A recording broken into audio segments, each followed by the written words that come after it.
say that about every place, but hopefully pretty soon we will be able to say it about every place in this country, because I think we can bring it back. We can. You know, I've been fortunate enough to be able to travel all over the world, 57 different countries. And I'm always anxious to come back home. There's no place like home. This is one of the most incredible places one can imagine. You know, I think about the people who say that there's nothing special about America. We're just like everybody else. But have you ever thought about the fact that 100 years, 500 years, 1,000 years, 5,000 years before America came on the scene, people did things the same way? There wasn't very little variation.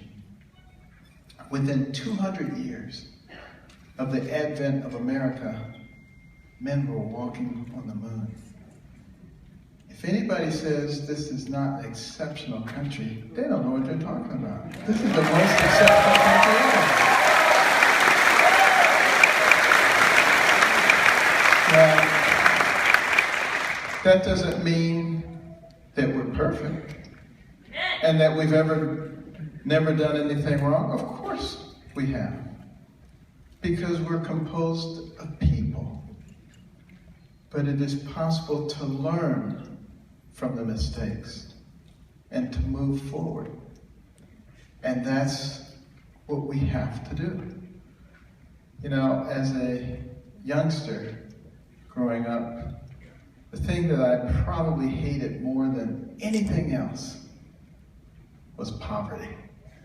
You know, for some people it's snakes, rats, spiders. For me, it was poverty. I just couldn't stand it.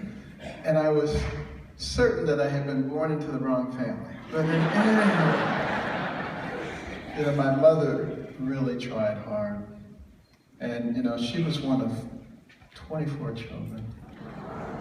Got married when she was 13, after having been able to cobble together no better than a third-grade education, being shifted from home to home, really having no place to call her own, and hoping to escape. And my father and my mother moved to Detroit. He was a factory worker, and some years later she discovered that he was a bigamist. And of course that resulted in the divorce. And since she had so little education, you know, it was really tough for her, so we moved from Detroit to Boston to live with her older sister and brother-in-law. Typical tenement. Large multifamily dwelling, boarded up windows and doors, sirens and gangs and murders. But the thing that impressed me the most were the roaches. They had large, aggressive roaches. You know, in the more upscale areas, they call them water bugs, but we knew what they were.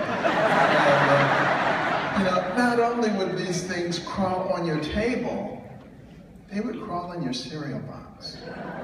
So if you were eating Raisin Bran, you had to know what those brown things were. I shouldn't talk about that after spending all those years on the Kellogg board, but,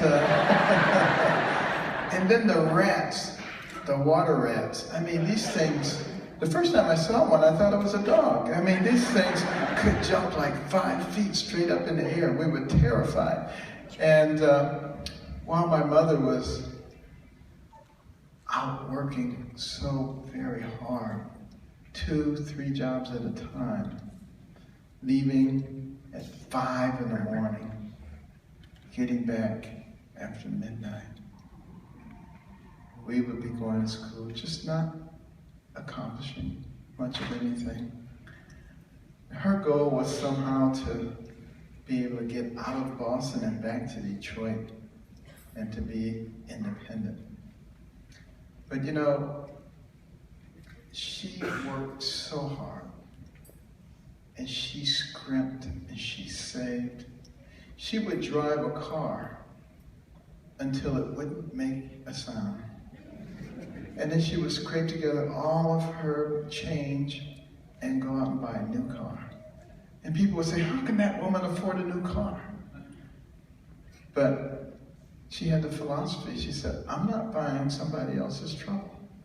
And if you buy a used car, if you don't know what you're doing, you're just buying somebody else's trouble, because if it was good, they still have it. So, you know, and it was something that served her well. And she would go to the Goodwill and buy a pair of trousers with a big hole in the knee. And that was back before that was fashionable. And then she would buy patches and put it on either knee, and people would be saying, where'd you get that? And we would go out to the farms on a Sunday morning. She would knock on a farmer's door and say,